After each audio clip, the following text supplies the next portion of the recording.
Sirion89 asks, what the hell is a hyperknife? Well, this is a hyperknife according to Tactile Knife Company.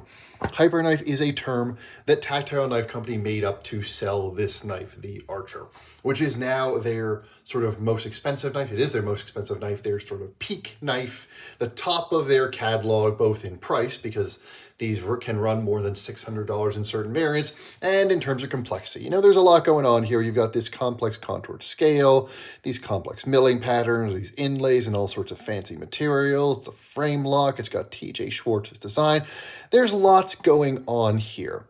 But a hyperknife is what brands used to call, and what critics usually call, a halo product, which is exactly what Spyderco did, I think, more effectively with the Drunken.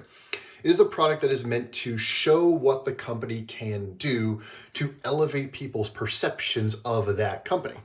I'd argue that Spyderco, people have their design quibbles with the Drunken. I happen to love the knife, but I'd argue that Spyderco did that very well with the Drunken, really showing what their Taichung factory can do, in particular this handle.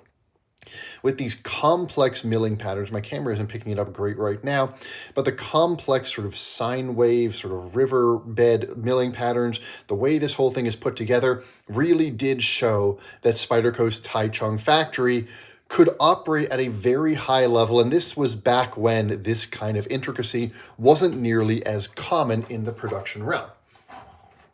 So, you could just call this a halo product, but maybe they're trying to say it's something better. But to me, that's just as funny, that's just as indefensible in a way, because this is a $600+ knife, and you still do have things like the Grimsmo Norseman in this world. You have things like Oz Machine Co.'s Roosevelt. You have things like the Lamia from Steingarber Performance Knives.